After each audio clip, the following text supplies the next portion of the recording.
We're bringing it back.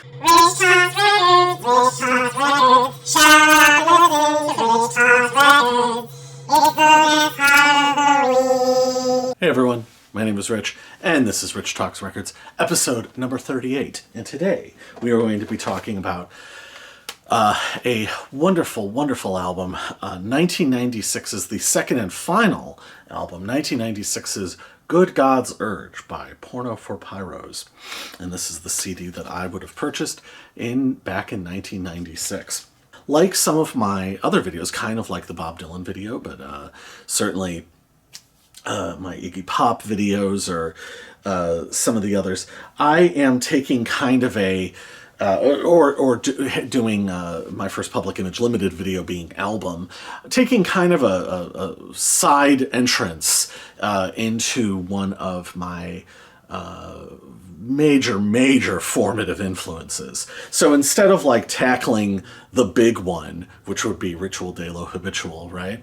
I think it would be interesting to cover an album that I think, kind of like Album, remarkable, incredible, beautiful artistic statement, but perhaps isn't as heralded, but I've spent a lot of time with over the years. So I think it's kind of a good way to get immersed and get comfortable with talking about some of these people, and as opposed to just trying to climb the big mountain right away.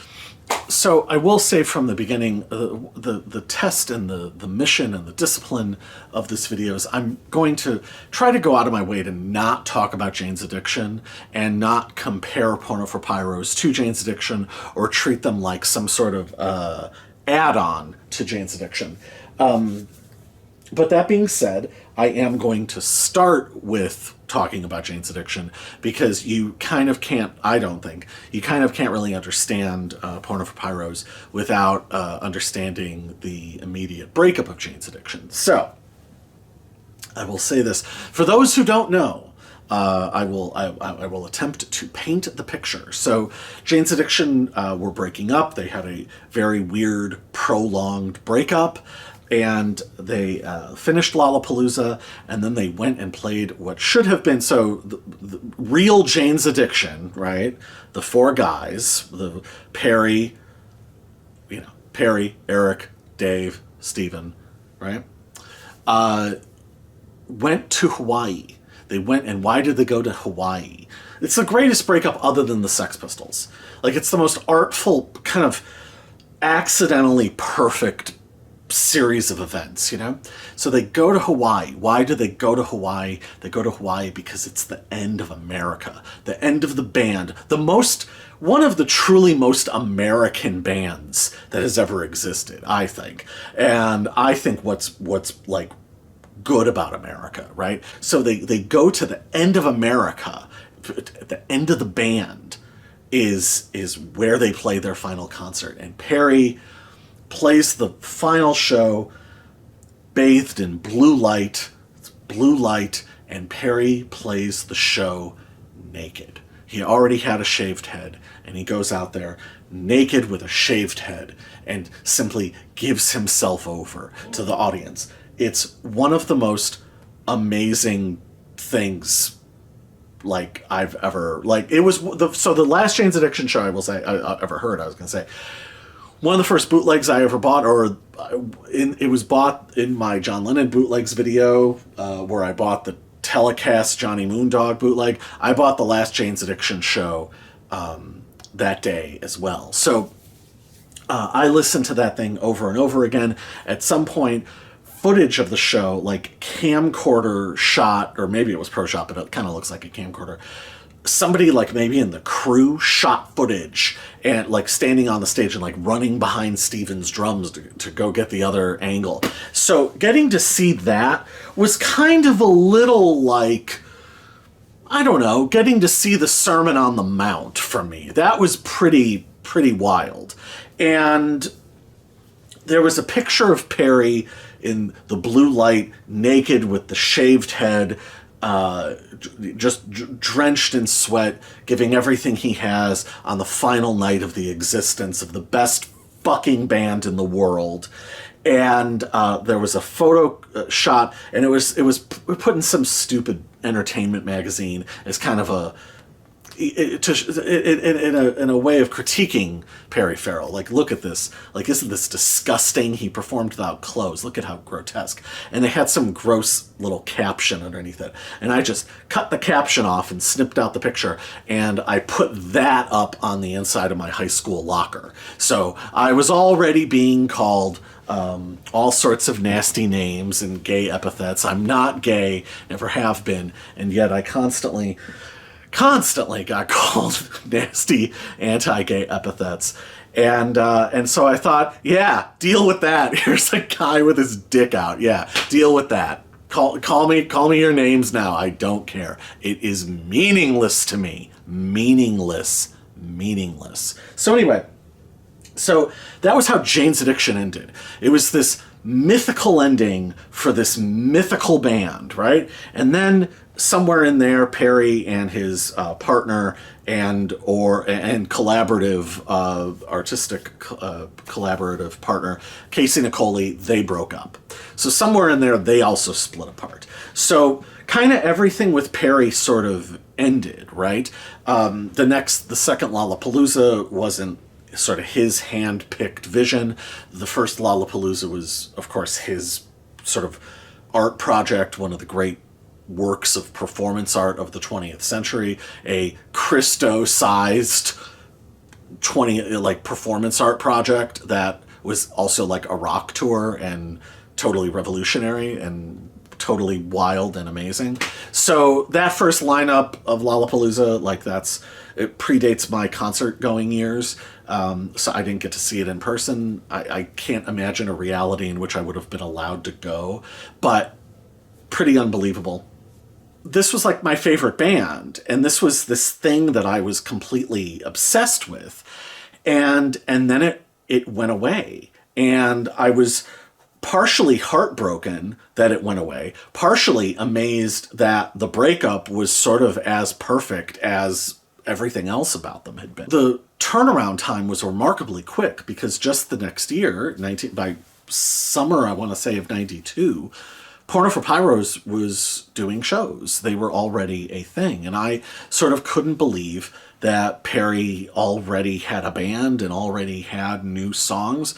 That just seemed kind of not possible. Somewhere in those 1992 shows, I had a subscription to Rolling Stone magazine. Rolling Stone reviewed one of their early concerts, and they said, and the Sermon on the Mount reference was for a reason, I'm tying it all together. They said, not to sound hyperbolic, but for some people, some of the youth, some of today's now youth, right? Perry Farrell is something of a Moses for the young. That's what they called him, a Moses for the young. And I remember reading that and thinking it was funny. On one hand, it's funny, how ridiculous Moses. And then there was part of me that was like, yep, he's a religious figure to me. Yep, he really is. All that stuff at the beginning of Ritual De Lo Habitual, like to the parents or to the mosquitoes, like, we have your children, but it's okay because we love them. All of that, yep. They had me. I was 100% all in, and I would read every single interview with Perry. If I happened to catch him on TV, which was rare, I would watch it again and again and again and again, and I would memorize those quotes, and I would think about things that he said. I was tremendously affected by nearly every single thing he said. As I had started getting Jane's Addiction bootlegs, the stuff that he would say in between songs could be as good as the songs. I was completely all the way in. And there, for some of us Gen Xers, there was a level of intensity and devotion. Perry really was the closest that I think any of us ever really experienced to a real shaman, or a pop culture shaman. He was absolutely 1,000,000% the real deal. And I think sometimes it's a little hard for people even just a couple of years younger than me. So for instance, my wife is 4.5 years younger than I am. And her experience of the 90s was completely different than my experience. I always felt like the 90s were two different decades. And one kind of does not relate to the other, really. And so I think sometimes, even for people who were even just a few years younger, the intensity of the devotion and the lore and the aura of Perry and / Jane's Addiction, it doesn't have quite the same level of intensity. And the only thing that I can compare it to is in England, there was first the Stone Roses and then Oasis. And so for people just a few years older, it really is all about the Stone Roses.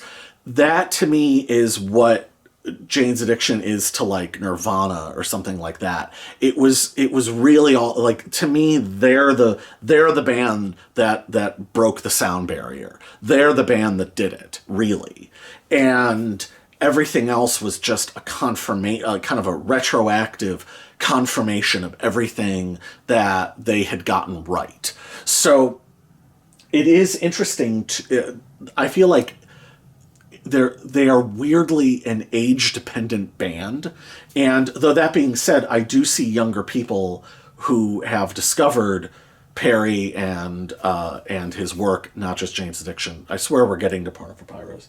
But I feel like it is important to attempt to establish all of this, because he was to me, more than anybody, more than Chris Cornell, more than, I mean, name your person.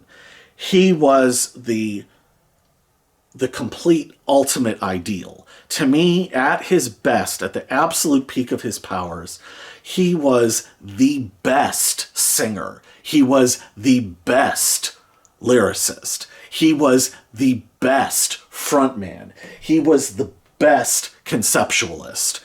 And he had such a level of intensity that it really and truly did feel like he was ripping those songs out of his guts every single time he sang them. And the grip of the mania, the shamanic fever whirling dervish intensity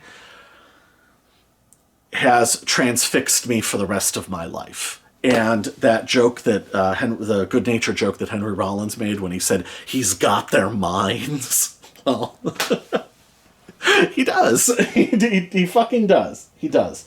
But it's okay because he loves us. There's the famous, well, maybe, I don't know if it's famous to anyone other than me, but Buzz Osborne, a couple of years ago, there was an Australian journalist that he delineated the history of great frontmen to.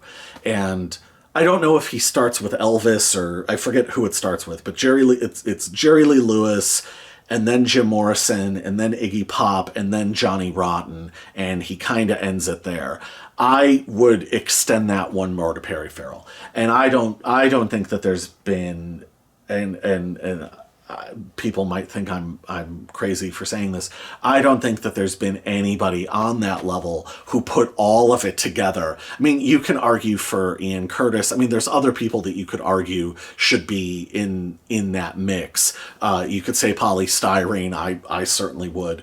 But to me, there's nobody who put it all together all the way. I would put James Brown in there. But Perry was the complete thing. I mean, he really was, to me, he really was the avatar. And I would have conversations with my friends around what he was going to do next, because the expectations were that he had said a couple things, like he wanted to create art that didn't have to include guitar solos, and he had said a lot of kind of high-minded pronouncements. And I was waiting. I thought he was gonna go beyond, like, I thought he was gonna leave rock music in the dust. I thought he was going to, because by this point I had started getting, by the time Porno For Pyros was gigging, and then the next year when they put out their first album, I already had started listening to, I was getting into Charlie Parker, but I already had a few Miles Davis albums, and I was really into Bitches Brew. I think Bitches Brew was the first or second Miles Davis album I ever got. So I was really, really into Bitches Brew and was like completely blown away by this thing. And so I thought that Perry was going to somehow go beyond Bitches Brew. I thought that Perry was going to go beyond Fear of a Black Planet. I thought he was going to combine the band density of Bitches Brew and the sampling electronic density of Fear of a Black Planet and somehow create some sort of magical genre where every song was 30 or 40 minutes in some floating perfect phantasmagoria of sounds and textures and ideas that none of us could even possibly wrap our minds around. And I totally bought into this idea that like somehow by being a singer in a rock and roll band, that he was like somehow being held back by that, and that wasn't like good enough for him. So I had very like high hopes of what the future held for him, right? So while all of this is going on, Perry, following the immediate breakup of Jane's Addiction, came across guitarist Peter DiStefano. And Peter DiStefano, interestingly, started off his musical life in a garage band with who else? The primary songwriting collaborator of Perry and Jane's Addiction, the great, the genius, the immortal bass player, Eric Avery, right? The fucking man, right? So these two guys jump forward, right? So Perry apparently, so Peter, a lot of them are surfers, or a number of them are surfers in that musical world. And I don't know if this was on a surfing trip, but I think they became surfing buddies first, maybe, I don't know. But I was watching an interview for the purposes of making this video from 96 when Good God's Urge came out. And Peter DiStefano said in this interview that Perry had said to him in the immediate aftermath of the breakup of Jane's Addiction that he was never going to sing again, that he didn't even want to sing in public, that he was going to walk away completely, right? Which, on one hand, would have been absolutely fucking incredible. If that was it and Perry never did anything again after it was out of the public eye from 1991 onward, I can't even imagine. I mean, that's Syd Barrett level. Like, that's unbelievable. Like, this guy makes those 3 albums, looks like that, sings like that, moves like that, writes like that, and then bails. Come on. That's fucking legendary. So, but Peter, being a fan and being as devoted as some of us fans out there in the world, apparently greeted this news by thinking that he had to convince Perry that he had to play guitar for him, and they had to form a band, they had to make music together, simply because Perry had to keep singing. That it was that important, that it was that important for him personally, but it was going to be that important for the people who care. And so, purely on that level, thank you, right? Because he did it. He talked him into it. So the turnaround time for the album was, again, relatively quick. And in 1993, they unleashed their first album, self-titled. This is what I would have bought at the mall with my girlfriend, 1993, right? And I bought this thing, and it was the first time in my life I was ever disappointed by a contemporary artist who I loved. It was the first time I will just say, I liked some songs and there were things I liked about it, but this album hit me with a thud. And it just it really was. It was like a wet rag hitting the floor. And I was dumbfounded by how much I didn't care for it. And I had a friend who sort of talked me into it. He saw them live He was blown away by how awesome they were live. He got to touch Perry's hand, so I was in awe. And like I said, I had liked individual songs, but it was a little bit of time before the album really grew on me. And in March or April of 1994, they put out the single for their song Sadness.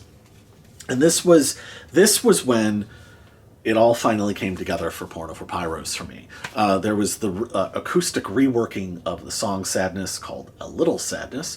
There was a cool acoustic jam. This was at the K-Rock Acoustic Christmas or something, called Cook the Rice, which I really, really liked. It was this kind of cool minimalist groove that I really liked. There was a live version of their hit Pets. But then there was a song called Pete's Dad. So Peter DiStefano's dad.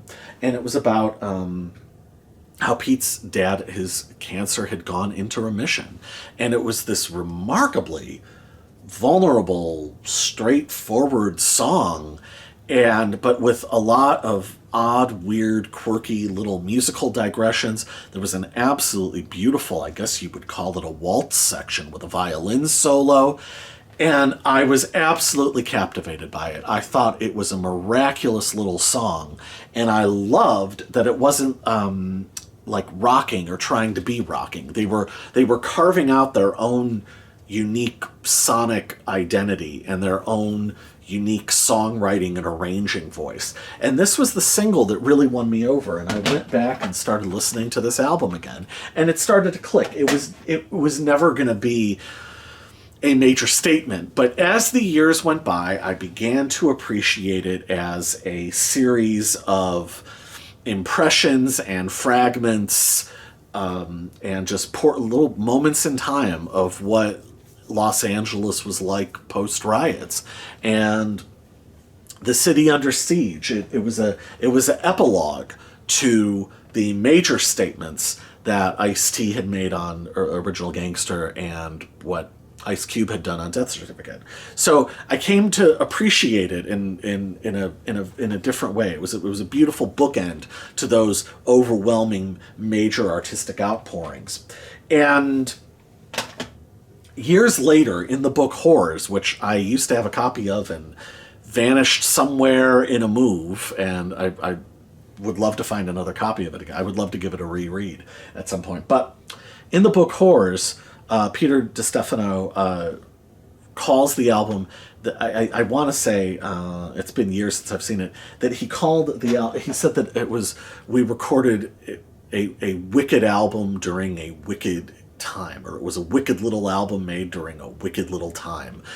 Perry, from what I understand, and Peter and bassist Martijn Lenoble, I don't know about the drummer Stephen Perkins, apparently they participated in the riots. They were out in the mix. And Perry apparently was, as the song goes, I guess, packing 25. So there was much in the same way that I guess that Tupac sort of crossed a line into actual criminal activity. Apparently, I guess they did too. I guess they were looting and shit. I don't know. But and it's been years since I've read that book, and I don't know how much they would want to actually put on record about that. But that's pretty wild, and I kind of get the feeling that there's an edge and a vibe and an intensity to this album that kind of. And I don't think some of the devil imagery, the recurring devil imagery, is not for nothing. This was their manager, who I want to say, Perry also said that the reason why I might be way off about this, so I apologize if I'm wrong, but the reason why he became the manager was that he was Perry's main, dealer. So, a wicked little record during a wicked little time. So, Rich, I hear you saying, that's all well and good for Porno For Pyros, but for the end of Jane's Addiction and for the beginning of Porno For Pyros, but you haven't even gotten anywhere near Good God's Urge. Get on with it. So, God damn it, I will. So, the second album, Good God's Urge, was recorded, from what I understand, over kind of a long period of time. I want to say about a year. I'm just going to throw that out there. And by the time the album was made, Martijn Lenoble was gone. I always got the idea that he might have been airbrushed out of this photo. Doesn't it look like there's sort of a piece missing out of that photo? It looks. I always thought that was kind of an odd photo. Like, that's where the fourth guy should be, right? So, anyway, but Martijn plays on this on a number of songs. I'll be getting into what he does and does not play on. But the thing about this is Martijn actually has in the thank yous, he actually gets his own little part of the thank you. So he was on it enough that he sort of technically, not just the credits, but like makes it into the artwork. But this album, Perry had a lot going on at this time. And he had started a website. This is years before I was on the internet. He had started a website called Teeth, which I never actually saw. I've seen a couple, over the years, I've seen a couple Wayback Machine, like, recreations or something of it. I'll be honest, I don't really get it. And the interviews that I was able to find covering this period of time, the idea of having a website was a pretty novel idea, so people are talking about it in terms that aren't so, like, it's kind of like the early Prince websites. Like, they're sure, it's cool, but it's not really like this overwhelming multimedia experience that it's sort of those are the terms that it's being talked about in. And yeah, I just, like I said, I wasn't on the internet. I didn't get on the internet in earnest until the very end of 98, beginning of 99. So Teeth kind of missed me. But what Perry did was he broke away from, famously, for those who remember, he broke away from Lollapalooza. He felt that Lollapalooza had become way too corporate and way too rockist, for lack of a better way of putting it. And so he wanted to do something that was really far out. Now, this album was recorded at Shangri-La Studios, where, of course, the band recorded, and it was their studio. And I always wondered if, when doing research for the or doing research for studios, or looking stuff up about the history of the studio, I always wonder if Perry had watched The Last Waltz, because in The Last Waltz, there's the scene where Lee Von Helm talks about concerts in the old days in the South, and he talks about the Midnight Ramble, and he talks about how there would be, kind of shows for adults, and it would be a little looser, a little wilder, and they would dance into the night. Well, Perry being Perry, and it being the mid-90s, hop, skip, and a jump to the idea of raves, right? And Perry was kind of already going in that direction and interested in electronics, et cetera, et cetera. He had been using electronics, since, I don't know if he was using them in Psycom, but he was certainly using them on Jane's Addiction with his vocals and stuff and processing things live. So he started a festival, a follow-up to Lollapalooza, called the Enid Festival. And the photos that from the Enid Festival, it was the one in 96 was held at, like, I want to say it was like a nature conservatory, and the food was made by a local chapter of Hare Krishnas, and they had Africa Bambaataa and Lady Miss Kier and Black Grape. And it was very eclectic, very sort of dance and hip-hop and rave, electronic oriented, but then headlined, of course, by Porno For Pyros. And by the time this album came out, so Martijn was gone, but Perry himself seemed to have undergone a little bit of a transformation. There was sort of, I don't know, sort of like a tiki bar quality to a lot of the iconography. There was and Eastern religion iconography, and it was kind of a sort of a Polynesian mix into things, and but also the way that he was dressing also had changed dramatically too. So, and he was talking primarily about spirituality and talking, things had really shifted hard into sort of new age hippie territory. And it was around this time that he had met Yoko Ono a couple times, but he got in, from what I understand, pretty tight with Timothy Leary, and also Ken Kesey. Ken Kesey actually did a pretty wild reboot of the Levitating the Pentagon thing at the 97 Enid Festival. It's on YouTube. It's pretty wild. It's pretty cool stuff. The Turning America into a Time Machine. It's this incantation with a lot of weird video crossfades and juxtapositions, and it's cool. It's just cool visual art, and I don't know who was cutting that all together while Kesey was leading the incantations, but I like all that sort of stuff. I think that stuff is cool, and whether or not, I don't think they were actually ever going to levitate the Pentagon. I don't think they were going to turn America into a time machine. I like the Fluxus movement. I'm not afraid of abstraction, and I'm not afraid of something being seemingly directionless, especially in art. I think that there's a great space for that, and I think our brains have need for that at times. I think there's something very significant to that in the grand scheme of things. So, at any rate, the Perry that was presented when this album was coming out was sort of Zen spiritual Perry. However, reading the book Whores, I was pretty shocked to find out that this was actually some of his worst in terms of really going off the rails into very, very, very serious drug abuse. So apparently Perry, kind of like Lou Reed, would go from super functional, super motivated to going off the rails. And in this case, instead of Lou Reed doing Tai Chi in New York, Perry would go on surfing expeditions / sort of intense, detoxes, to Tahiti and Bali, and he would hit these spots. There's an interview that he did a couple of years ago with a surfer guy that's really, really interesting. I will link that, where he talks a little bit more in depth about that and the specific places where they would go. But all of that resulted in this weird push and pull, and the extreme swings of the darkness, and then the questing for real peace and true calm and true self-sufficiency, true peace of mind, peace in spirit, right?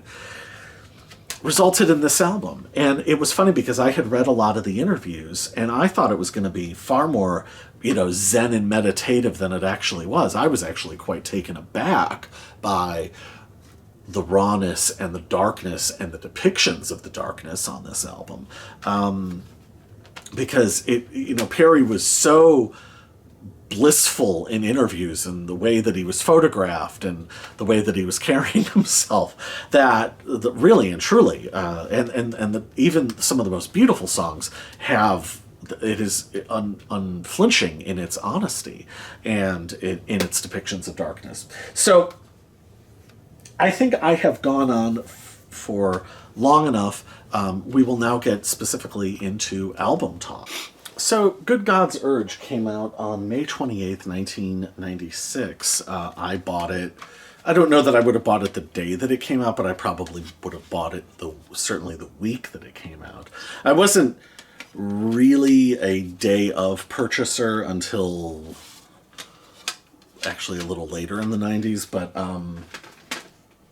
beautiful artwork that Perry worked on with Len Peltier, I think was the guy's name.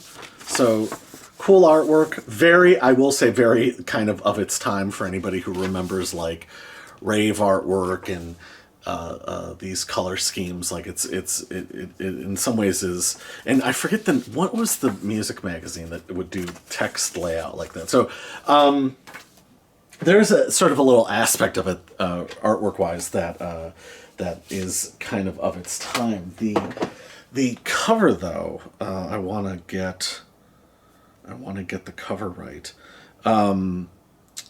Was Perry's then girlfriend Christine Cagle, and so I always loved the album cover. I saw the album cover before it was released, and I remember thinking, God, that's a gorgeous cover.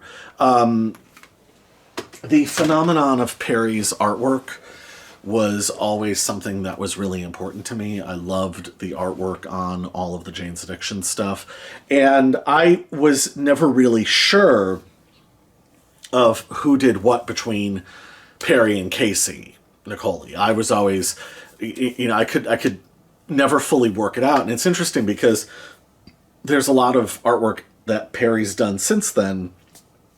And I follow Casey Nicole on Instagram, and I'll be honest, I still can't fully work it out because she does a lot of collages. She does a lot of collage work, and that is absolutely beautiful. And there's part of me that like looks at her collage work and I think, oh my God, she's got the stuff.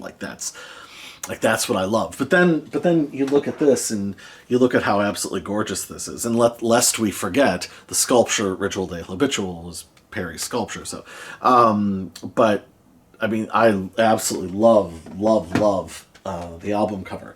And so it was produced by Perry, Thomas Johnson, also known as TJ, who I believe later became their touring keyboardist for this tour, and then Matt Hyde, who's made like 10,000 records. And I'm going to be consulting notes on who plays what on this because honestly, I sort of can't keep up. Like I said, it was recorded over a long period of time. I think most of it was done at Shangri-La Studios and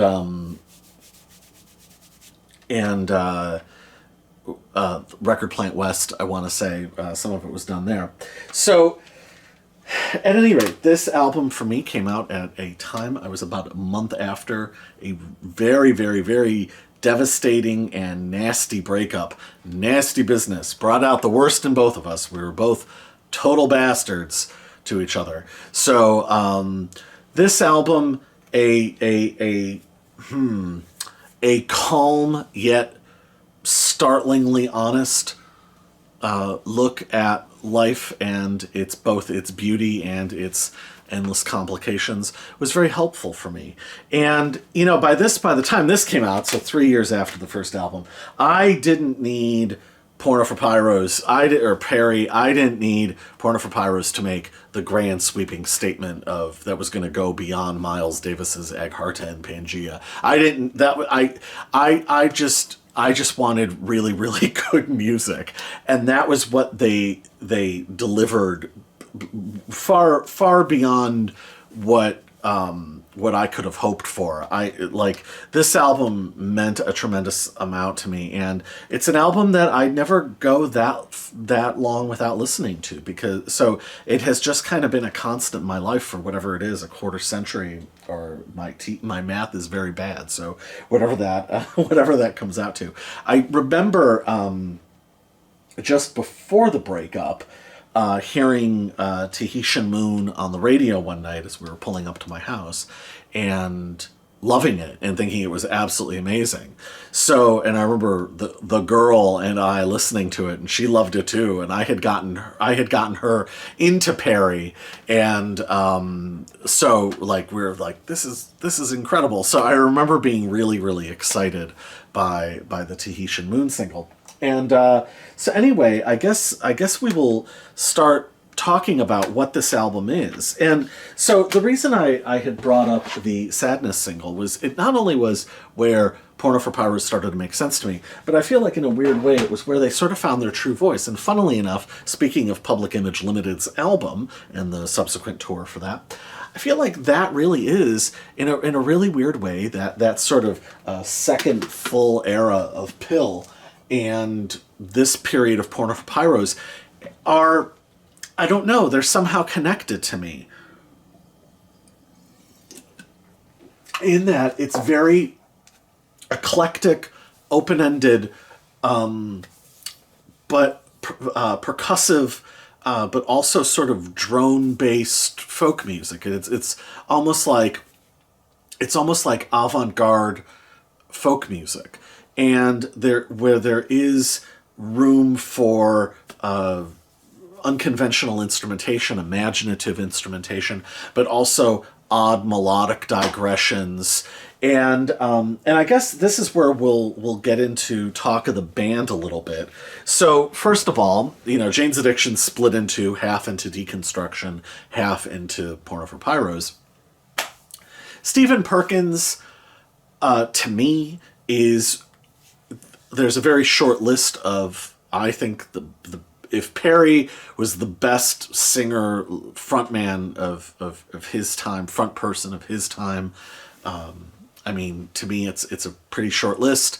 There's him, there's Bjork, there's a few other people who were at that level of creativity and that level of being able to deliver the goods as a singer and as a lyricist.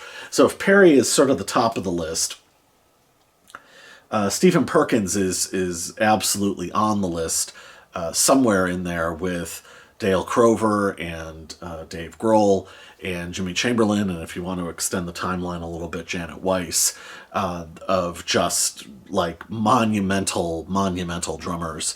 And Stephen Perkins is one of my absolute all-time favorites. I've said this before, I always kind of judge bands by their drummers, and Stephen Perkins completely knocked me out from the first time I ever heard him, and has knocked me out every time really I've ever heard him do basically anything. Then on most of this album, I will be noting the stuff that he doesn't play on, but Martijn Lenoble. Martijn Lenoble had been in Thelonious Monster. Again, phenomenal bass player. Really cool. Just like, it could have been like, a great jazz player in another time. He has that sensibility, and it would have been cool if he had sort of finished out the whole album and had toured with them on this, but there were issues that he had, both with Porno For Pyros as an entity, but also there were a lot of drugs. A lot of drugs going on. If you read that book, Horrors, I mean, I knew that there was a lot of drug abuse. I didn't really realize it was sort of on that level. So a lot of drug young people dealing with very, very, very bad substance abuse issues, very serious substance abuse issues. And then we have Peter DeStefano, and up until not that long ago, for 30 years nearly, I said DeStefano. So I'm trying really hard to say it right, which is why I pause before I say his last name, because I don't want to sound like an idiot and get it wrong. So, as a guitar player, I think that he is really underrated. And, coming after Dave Navarro, right, who I rate very, very highly and think very, very highly of. Peter's playing it. The comparison that I would make in I guess out of punk world might be Ron Ashton to James Williamson, right? That Peter is maybe a more fully rounded player, a more musical player, and kind of thinks in more musical and compositional terms. But the real comparison that I would actually make is from Dave Navarro to Peter. Really, the one that makes sense to me, and I think maybe I dare say one that Dave himself might appreciate, is Randy Rhoads to Jake E. Lee. Because when you really look at Jake E. Lee and you see, Randy is Randy, and that just sort of stands sacrosanct for all time.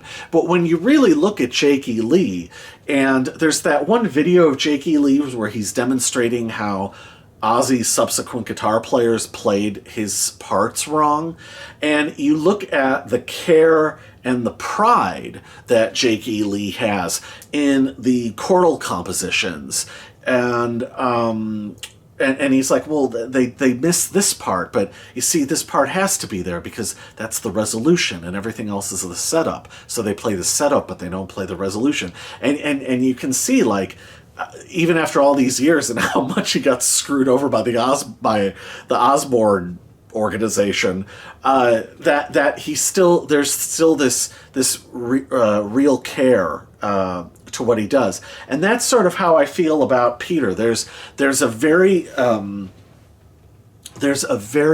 clear carefulness to what he does, and a thoughtfulness to what he does, and beauty and subtlety and nuance. Yeah, he can go and shred. Look at the solo on Mija. Yeah, he can like go and rip it up. Of course he can. But he can do all of these other really, really beautiful things, and I absolutely adore his playing.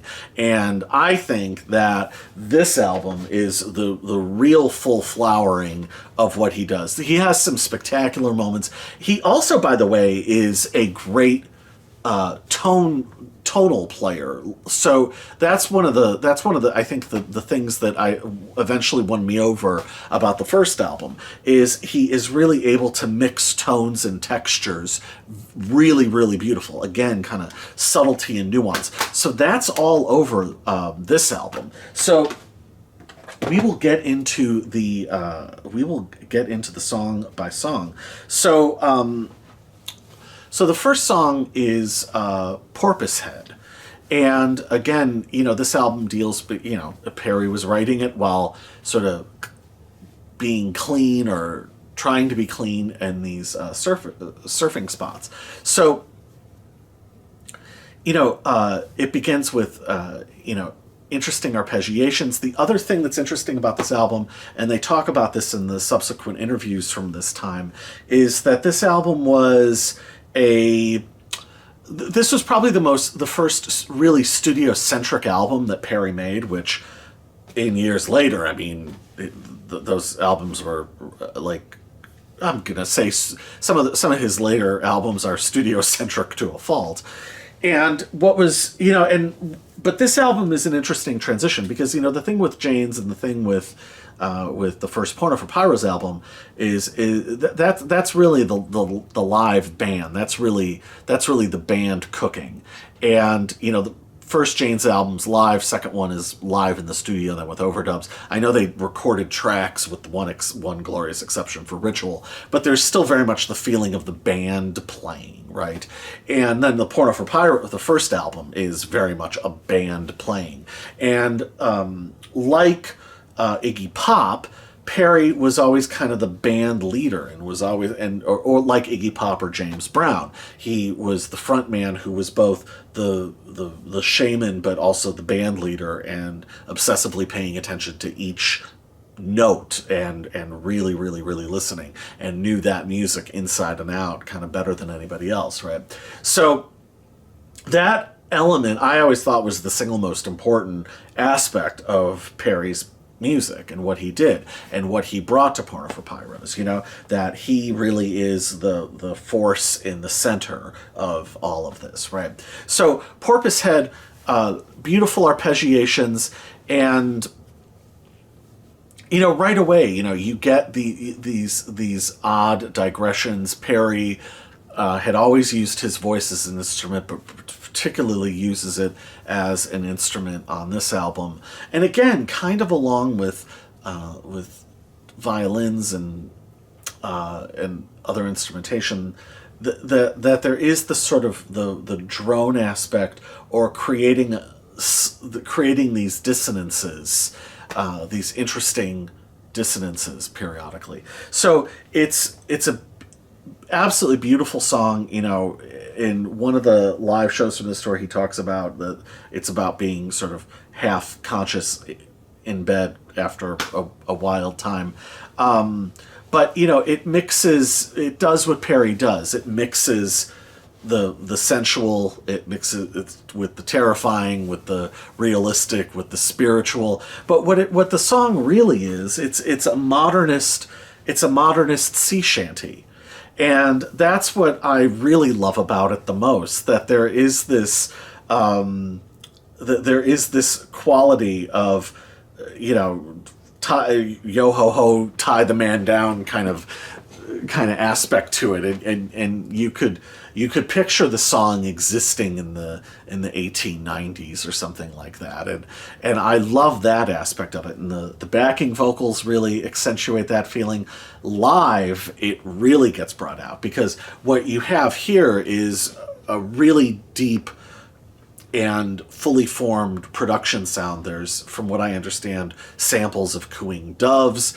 There's just a million different things happening in the mix. There's a lot of beautiful percussion work and a lot of beautiful guitar, some of which is by Perry was enamored. So when he was talking about the Enid Festival and the Midnight Ramble, that was in an interview that he did with Ray Gunn with Iggy Pop, which was a big deal for me at the time, that those two had done an interview together, and they loved each other, and it was really, really fucking cool to have these two guys, like, really talk. And they're both Yoko Ono fans, so that, and I'm a big Yoko Ono fan, so it all came together. Absolutely wonderful. But Perry had talked about how he was in with the Love and Rockets guys. So David J. plays bass, and Daniel Ash plays guitar. So, and I guess Kevin Haskins does the samples. So, again, I'm just reading the credits, so if I miss something, sorry. But just an absolutely beautiful, beautiful song, and what a cool way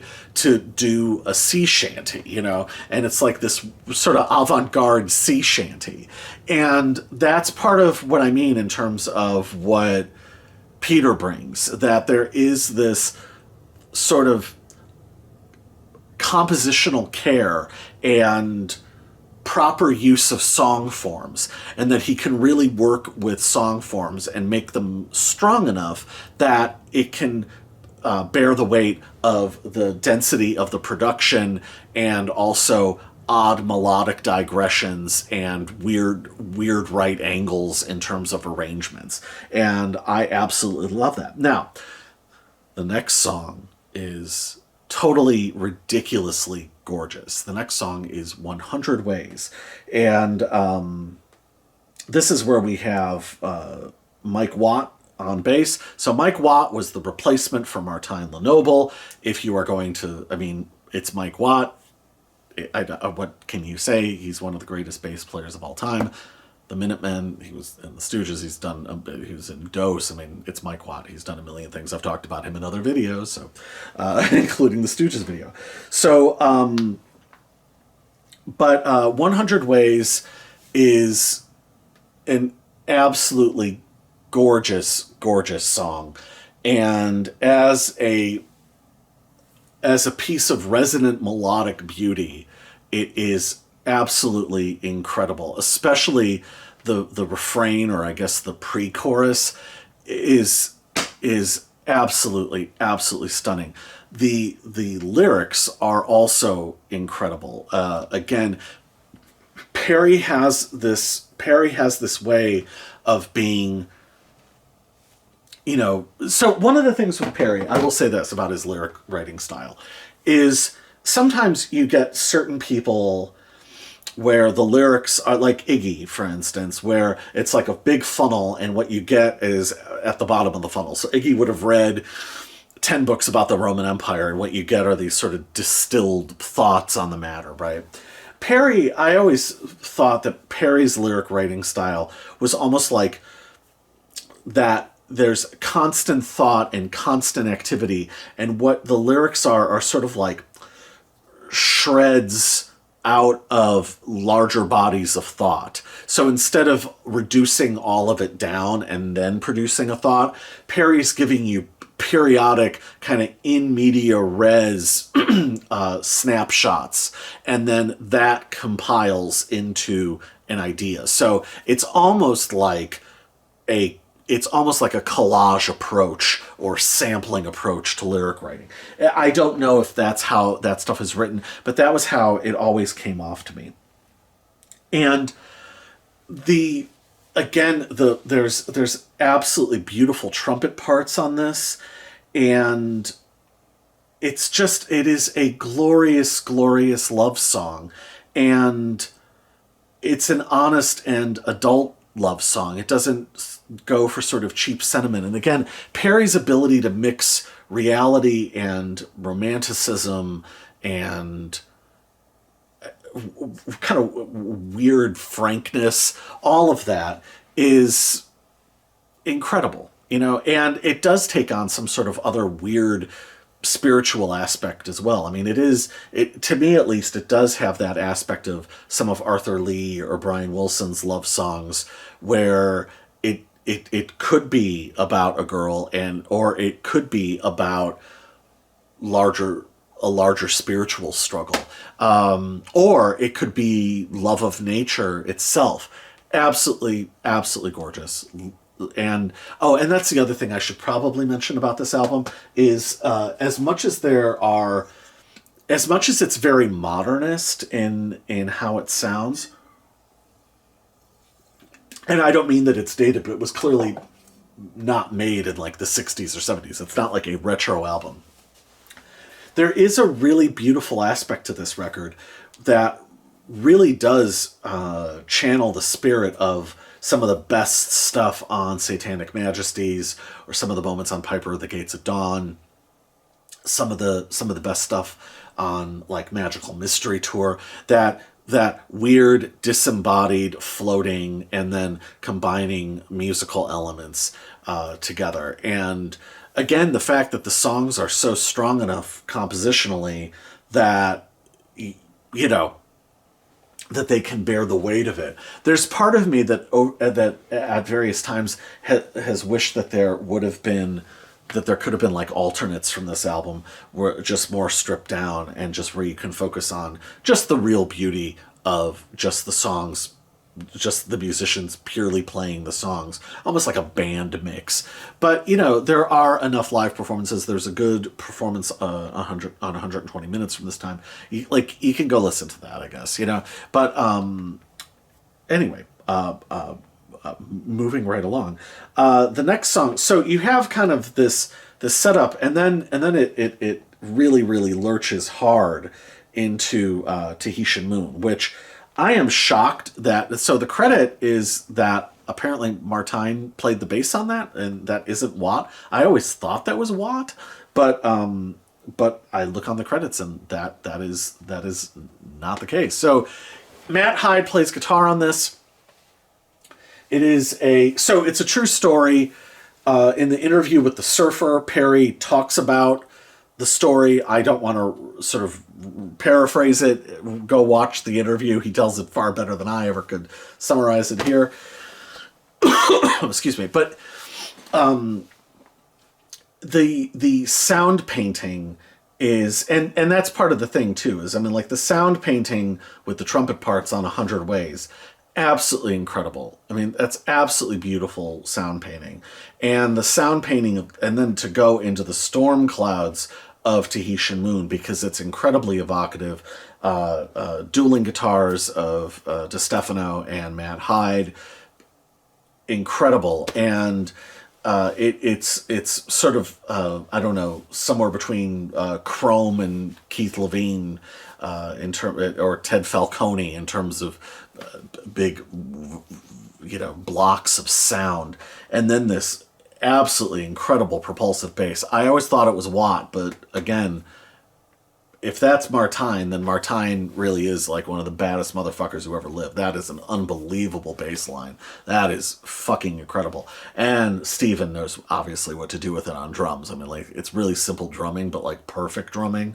And then you've got Perry, like, you know, amazing lyrics, true story, harrowing story, weird, but almost kind of comes off as like self-effacing humor, and at points, and just absolutely beautiful. And these ridiculous storm clouds that are evoked, and the sound painting and the mental images of that, incredible. But then what's so interesting is it could be just like a propulsive rave up, and I think in any other band's hands it would be just a propulsive rave up. But the thing, the sort of the genius of Tahitian Moon is that middle section where, with Perry's wordless vocalizing and the layers of that, which almost sounds like, you know, sort of call to prayer kind of stuff.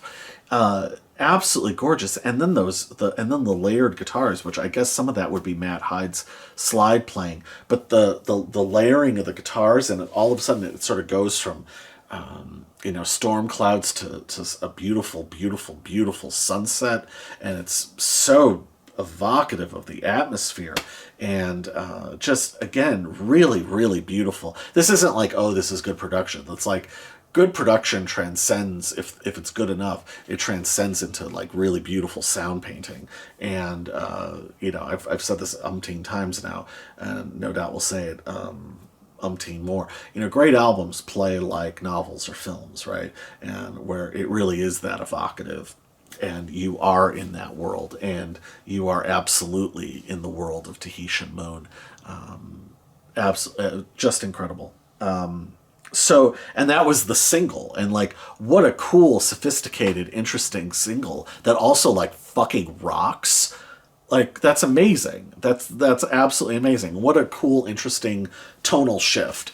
The other thing is, as far as bass fuzz, that's the other thing about Porpoisehead, is some phenomenal use of guitar fuzz, atmospheric guitar fuzz, and that's sort of the beginning of the album, and then we get into, and then it's sort of the arc of that middle of side one ends with this beautiful, beautiful bass fuzz. So it's like a wonderful darker echo of what is on the first song, and then we get into Kimberly Austin. One of the greatest songs that Perry has ever been involved in. Just absolutely gorgeous. Like, so there was a real Kimberly Austin. She was an artist. I can't believe I am referencing, it's not intentional, referencing Christo 2 times in one video. Apparently she did Christo-esque, like scarf, like cloth installations. So from what I understand, I could be way off about that one, so don't hold me to it.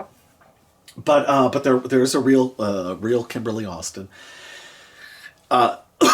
Absolutely a perfect set of lyrics, an incredible set of lyrics, a love song that is interesting because it's not necessarily based in romance. It's based in all of these other things, but it is love, and just, I guess, a really highly specific version of what I guess would be non-romantic love. I don't know.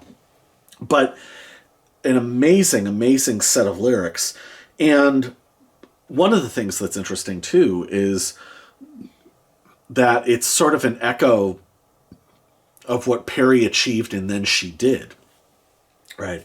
So if you're familiar with Perry's life story, you'll know that some of the line, I see my mother in her eyes is very resonant, So I love that. But just all the details are right. And that's always the thing that gets me about Perry. Whether it's My Time, whether it's Jane Says, or whether it's this, boy, does he get the details right. Boy, that opening verse, A Classic Girl, god damn. Like, boy does he pick the right details. Boy, does he pick the right images to lay next to each other. And it doesn't surprise me that he's as visually good as he is, because fuck, look what he does with his lyrics. Just fucking gorgeous. And then the voice. I mean, as dark as he can get as a vocalist, Perry does guilelessness and sort of purity better than anybody. And the light of Perry, there's a lot of dark, and I think that's one thing. I think I was thrown by just how much dark was on this album. And there's a lot of dark, but Perry's light is blinding. Perry's light is truly a glorious thing to behold. And I don't know. It has always meant a lot to me. And then the sort of delayed duet or singing in a round style that he does, where he multi-tracks himself, I absolutely love that.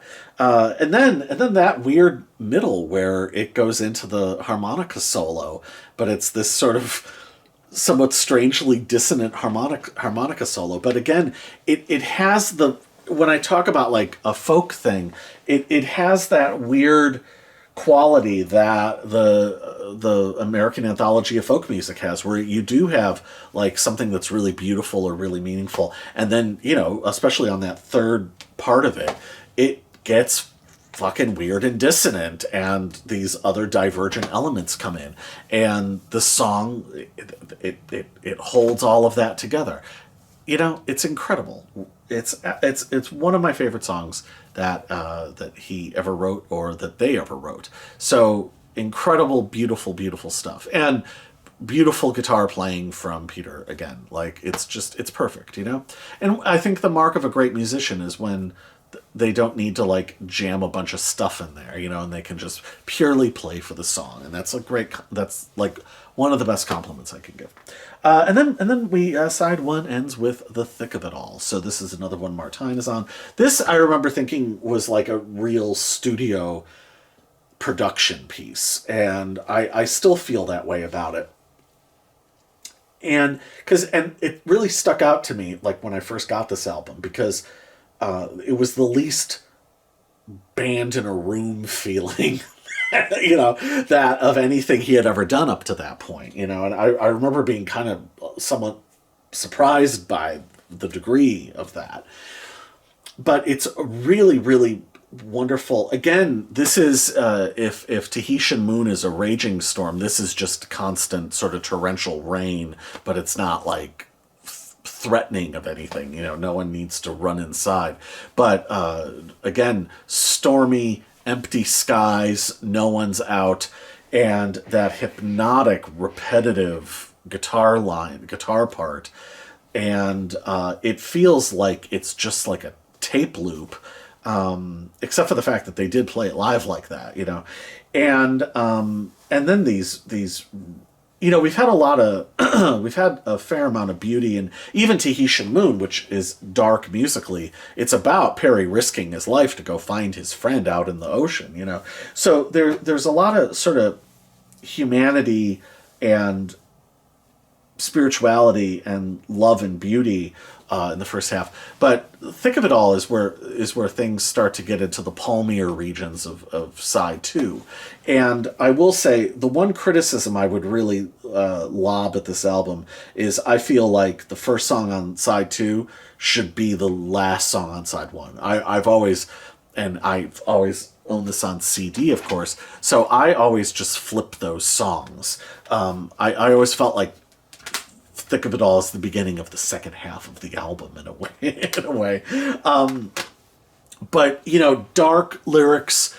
What I thought was Perry becoming more spiritual, becoming more, I guess you could say, positive, maybe, was, I thought when this album came out that it was going to be further down the line.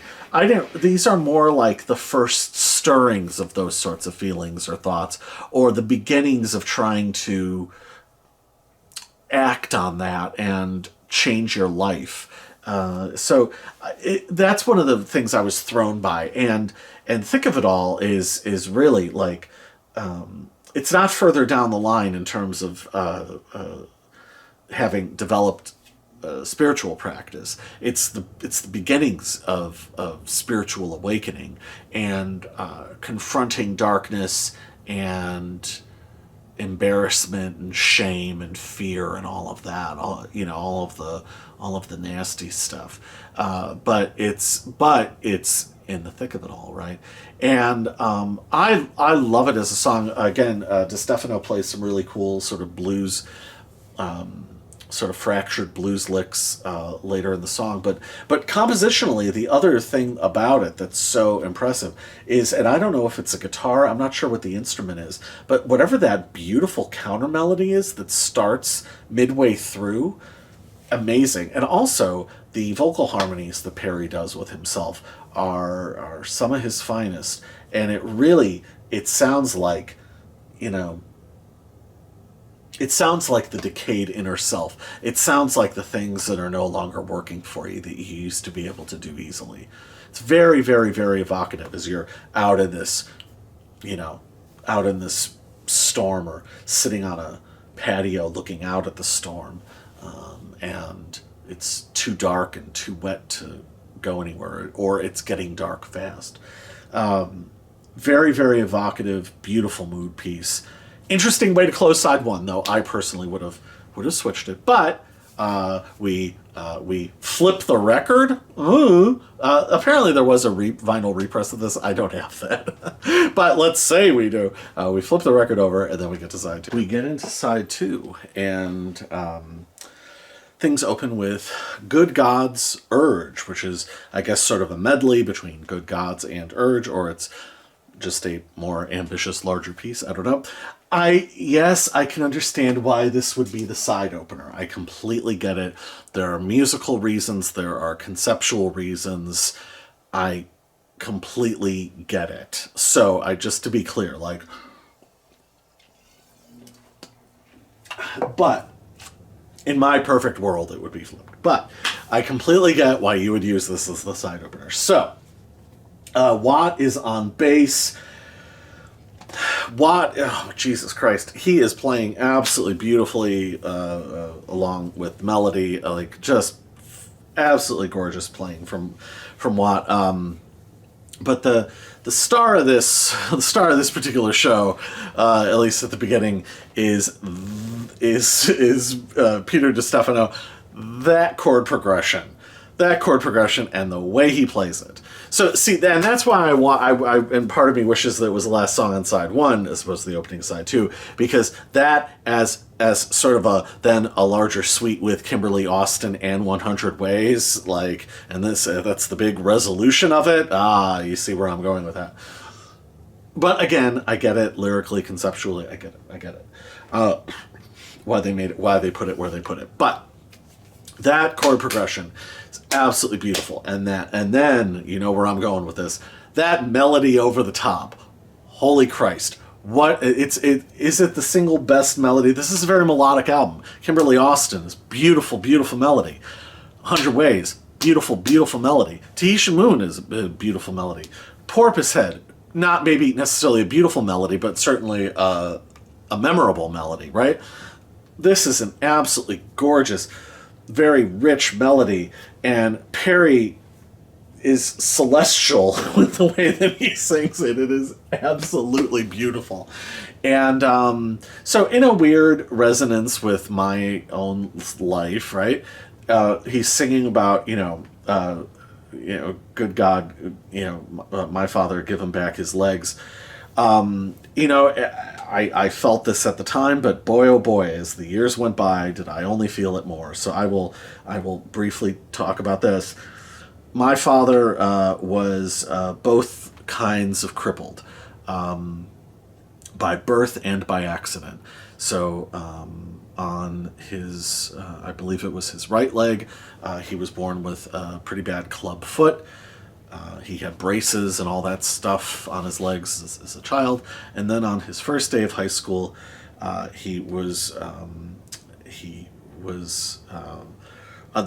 heard the story two different ways, but the one was that he was actually hit by the school bus, and his kneecap his knee came undone on his other leg, on his good leg, and had to be pinned on and had several surgeries. And my father was confined to a life of pain and temporary bursts of mobility. So this song, and especially as the years went on, right? This song, as you can imagine, takes on all sorts of pretty crazy, weird significance for me. So, and the idea, my dad was the third, I am the fourth, so there's, 5 generations of only children, so the whole thing of sons and fathers takes on a pretty weird resonance in my own life. So there's all of that with the lyrics, but that melody and the way Perry sings it, holy Christ, this is a man giving you everything that he has. May not be soul singing in the R&B sense, but it is soul singing in that it is a direct line to the center of this guy, and it makes me love him. It makes me love him all the more. And I don't know if it's an EBO. I don't know what DeStefano is doing in that solo, but shit, that fucking solo is from outer space and absolutely beautiful. And then it goes into the urge portion. And part of what I love about the urge portion is you have half of, including the drummer, which is very significant because it's driven by Stephen Perkins and it's sort of his star turn of the album. You have half of Jane's Addiction, one of the most overwhelming fucking rock and roll bands of all time. You have Mike Watt on bass, like the goddamn Minutemen, okay? Like one of the most propulsive, kinetic punk rock bands ever, right? And like rhythmically perfect. And what I love is that instead of going for like obvious rocking or hardcore speed, it's this really cool sort of like rolling clippity clop rhythm pattern that they go with, and it doesn't rock so much as it truly rolls. And I love that. I love that it would have been so easy for these guys to start raging, and it doesn't do that. It channels the energy in such a cool, beautiful, creative way, and it goes along with that sort of modernist avant-garde folk feel because it has more of a backyard outdoor gathering of friends feel to it. It's fucking amazing. I love it. I loved it from the first time I ever heard it, and I love it now. And it's just a beautiful composition, okay? Then we go into Wishing Well. Wishing Well is, so you can see where thick of it all into Wishing Well, right? So Wishing Well, again, weird, ruminative, spiritual crisis, confronting the darkest thoughts that one has about oneself or about the world, pits of despair. But then that the textures that DeStefano lays down on the guitar. Again, I don't know if that's EBO. I don't know if that's slide. I don't know if it's just simple multi-tracking. It could be a fucking beer bottle against the strings. I have no idea.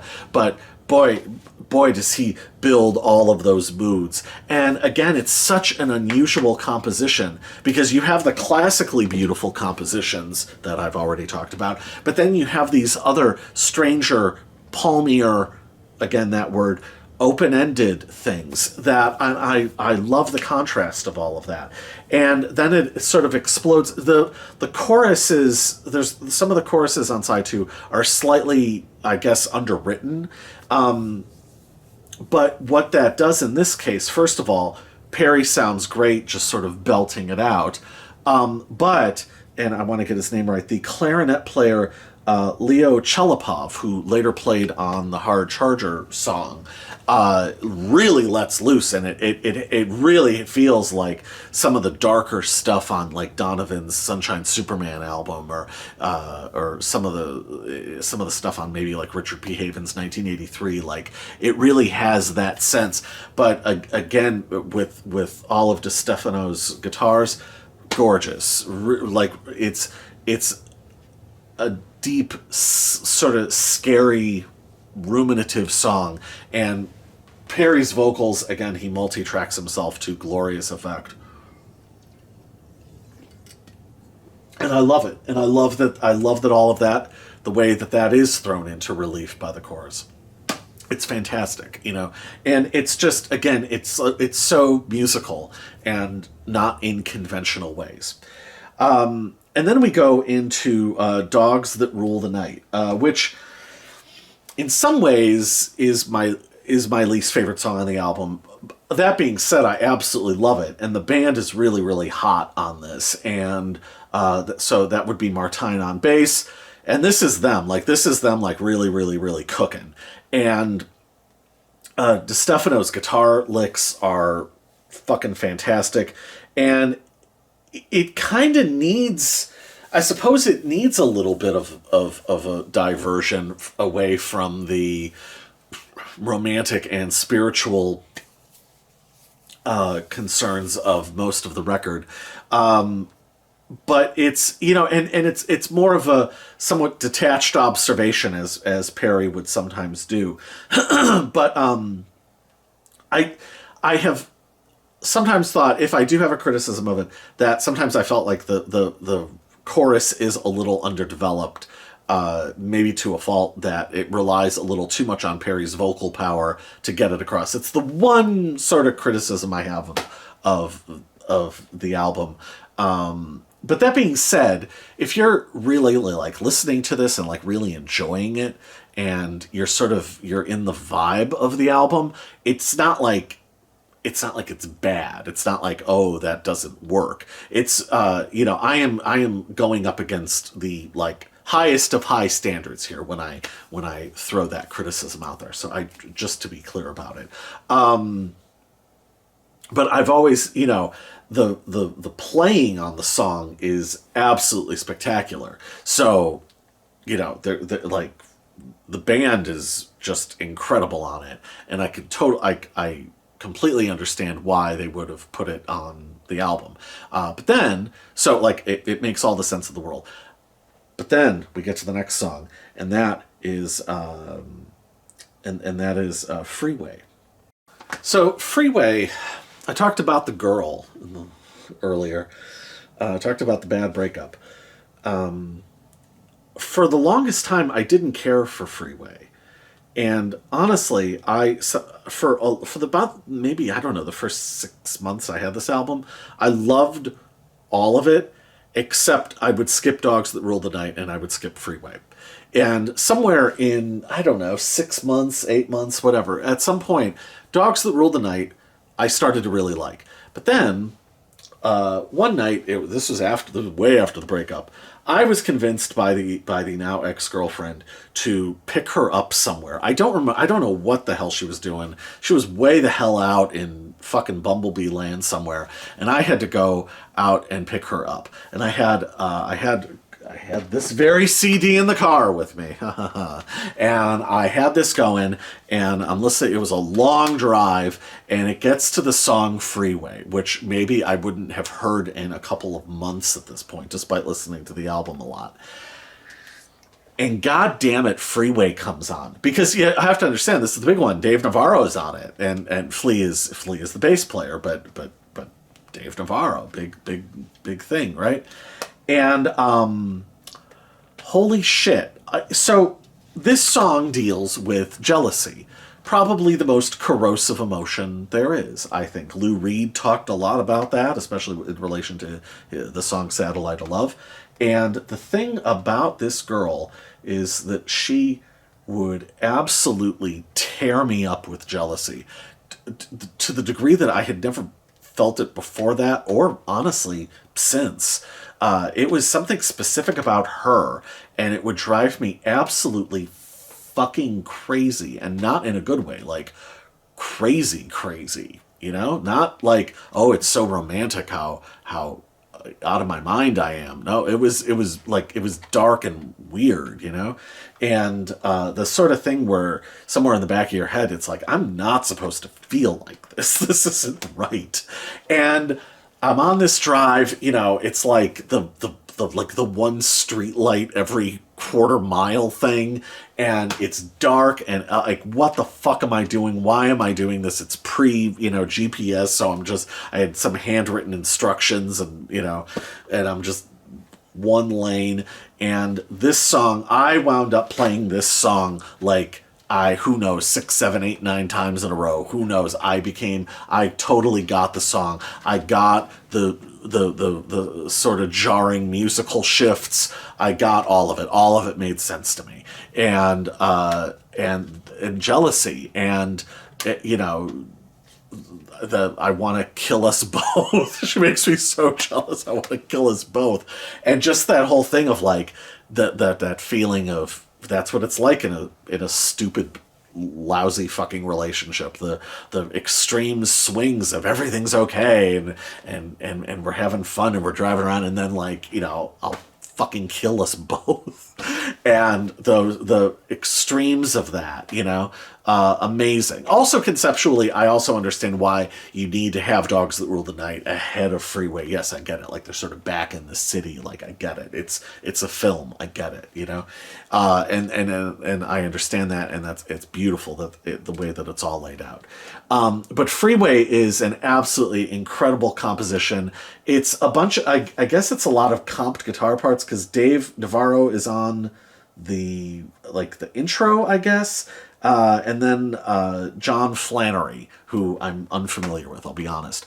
But the rest of it is really, really beautiful, kind of reductive funk playing that like really boiled down essence, kind of naughty stuff. And then there's the part where Flea just sort of has his star turn, but they have some beautiful effects playing opposite him, and that's a beautiful moment of sound painting, of just sort of pure sound coming in that I absolutely love, and kind of offsetting the intensity of what Perry is doing and the total darkness of what Perry is doing, and it's so intense, and it's just this portrait of this really fucked up relationship.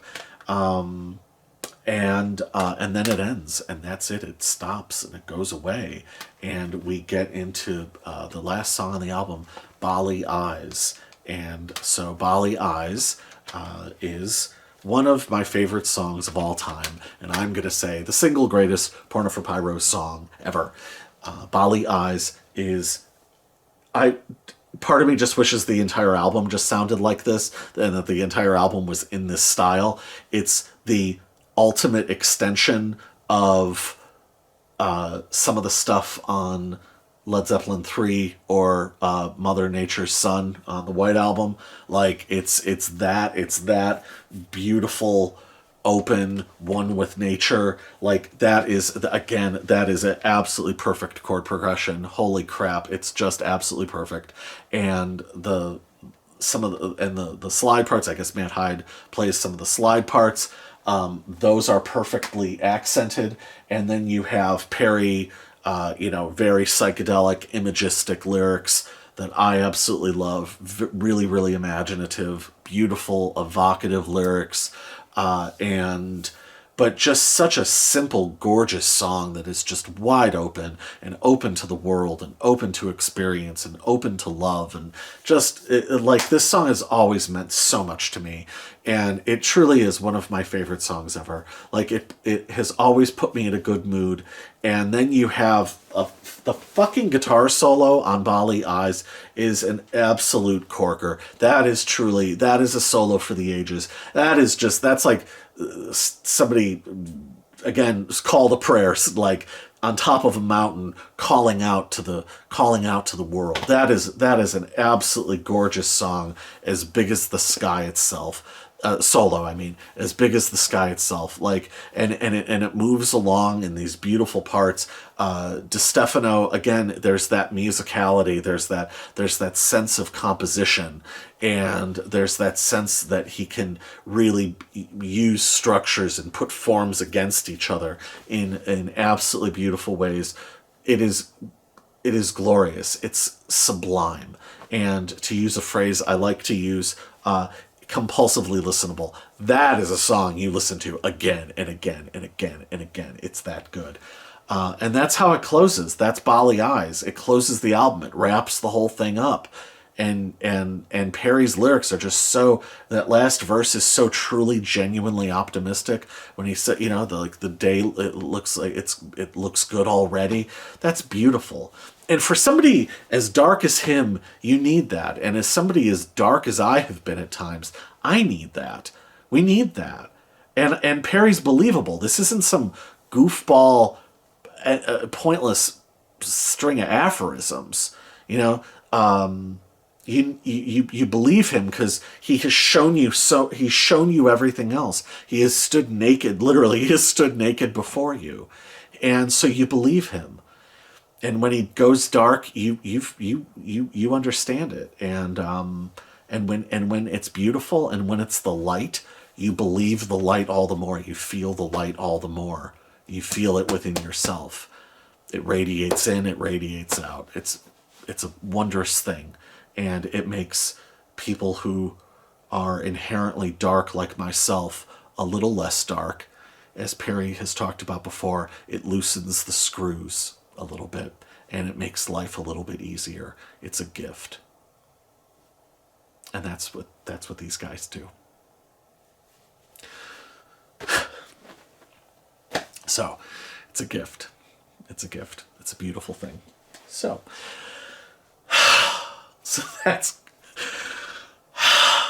that's Good God's Urge, an album I love very much. But what happened next, you ask?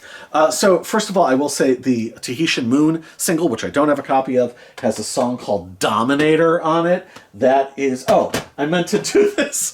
The album is a cross between two Rich Talks Records favorites, Polystyrene's Translucence and Iggy Pop's Zombie Birdhouse. I meant to make this comparison an hour ago and didn't. These two records have just been sitting here saying, hey, when are you going to show us? So I will say, that's a good... And also, I feel like it was a 1998 album before its time. I feel like it's the album that Beck's Mutations and REM's Up doesn't pull off being. I love both of those albums, have them, love them, but they aren't this. They don't function on this level. So there's also that. I meant to make that point a while ago as well. But Dominator could totally have been on the album. It is, I think Martine's on bass. It's some of his best playing, some of his most furious playing, weird kind of BDSM-y lyrics, dark stuff, but then these weird stops and breaks with like jazz piano, kind of like the clarinet playing, like where it goes off into this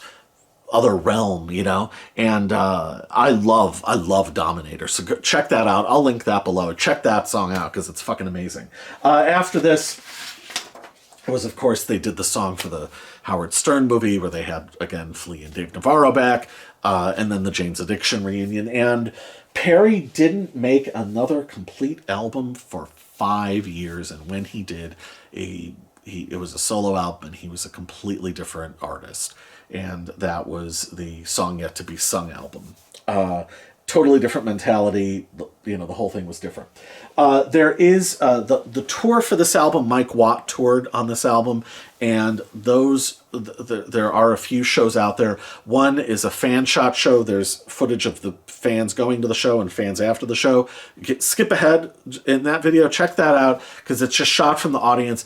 But that is absolutely incredible. Perry, like hanging off the rafters, singing like to the crowd, like totally like opening himself. Again, the stage raps are perfect, and the band is amazing. And because it's not a studio setting, what I'm talking about, like the avant-garde folk feel and the handmade, hand-painted feel, the organicness, the reality of the music is that much more real and that much more palpable. I really wish there was a proper live album from this tour. You know, and Perry is brutally honest, and he says some amazing, amazing stuff, but the honest stuff is really honest. Oh my God. And, you know, it's amazing, but Porno For Pyros largely, my understanding, came to an end because Peter DiStefano had both drug problems and cancer. So he had to literally fight to save his life. Thank God he's still around. They're all still around. Martine has been in and out of that world, but is married to Christina Applegate, and I know there's been like health issues, so I think he tends a lot to her as a caregiver. But Porno For Pyros with Mike Watt, and there's a big happy ending. So, you know, I have gone out of Perry world at various points. When Eric Avery did the famous interview, the Ziola interview in 2010, if you know what I'm talking about, you know what I'm talking about. I was out at that time too, you know, and you know, there have been things where I really haven't been into some of the stuff, and somewhere during the pandemic, I started really paying attention again, and I started really watching old concert footage, and my job, everybody was working from home, and I would just watch whole concerts all day. I would work an entire shift on my laptop just with concerts going, and I watched nearly every extant extant thing that had ever been filmed, and I really fell back in love in a really, really intense and meaningful way. And then Eric Avery came back into Jane's Addiction, and I knew I was in when I saw the photo. Why? Because the photo that went out of them was everybody was looking at Perry. Perry was back in the center. He was in the center, and you knew that he was listening. And that blew me away. And I saw Jane's Addiction. Dave wasn't in the lineup because long COVID, but I saw them in 2022, and they were absolutely incandescent, And Perry sounded better than he had in years. He sounded amazing. He sounded like Perry, And yes, it's not 1991 Perry, but I don't care about that. It was 2022 Perry, but real, and it was real stuff, and that just meant a lot to me to actually be able to see that. I saw the reunion tour in '97, which I loved, but the 2022 thing with Eric was extraordinarily special to behold. And then Porno For Pyros went on tour with Mike Watt on bass in 2024. There is a whole run of those shows, and those shows are absolutely fucking monumental. They were so goddamn good. Watt is awesome. Stefano is awesome. Stephen Perkins is like alive, man. It's like radiating off of him. And then there's Perry. Like, Perry still says interesting, he does his own thinking, and that's what I love about him. And he comes at things from such weird angles, and I love him. And so Perry's awesome. I'll link to a couple of the 2024 shows, but definitely check out the 96 show. The other 96 show, it's only like 10 minutes, but it was from Big Day Out in Australia. And I wish that all of that would come out, because that was clearly pro shot, and that shit is fucking transcendent. Like, they do a version of Chip Away, and they have all these additional, like, I guess, like Aboriginal musicians. Amazing. And the stage set was beautiful, because that was the whole thing with both Jane's Addiction and Porno For Pyros. You drank in every single element, every single facet of the artwork, the stage designs, the clothes they would wear. All of it was perfect. You needed to know all of it, And that's the devotion that they would inspire. And then to further the happy ending, the newer Porno For Pyros songs. So there's the recording of Pete's dad that's out there, but I will also link these. Fingernail, amazing, beautiful. Little Me, cool, fun, love it. But the winner, the jewel of the new songs is called Agua, and that is absolutely lovely. And I was so happy when I heard that. It put such a huge smile on my face, because what a fantastic song. And those new Porno For Pyros songs are the most I've liked anything that Perry's done in years. There's the odd song here and there on The Great Escape Artist, and there's a few things here and there, but that I love. But that knocked me out. Agua totally knocked me out. So that combined with what I saw from Jane's Addiction in 2022, and then I didn't get to go see Porno For Pyros in 2024, but those concerts, I mean, they're all shot, like, they're beautiful, and amazing. So, and Watt is incredible, Jesus Christ. So, and that's a beautiful thing to see as well. Like, the amazing man that is Mike Watt in top form. So, that is, I guess, it. So that, I guess, just about wraps things up here. So I hope that you've enjoyed all of this. I will be back soon enough with with another very exciting video, and it may very well be the next in the ongoing saga of all of my Iggy Pop reviews. We'll see. Most likely it will be, but I won't tell you what album. See, you'll just have to check it out. We have a couple more subscribers, so thank you and welcome. And if you haven't already, please like and comment and subscribe. I greatly appreciate all of it. And like I said, I will see you soon enough next time. So, yeah. All right. Bye. You just finished watching Rich Talk's record.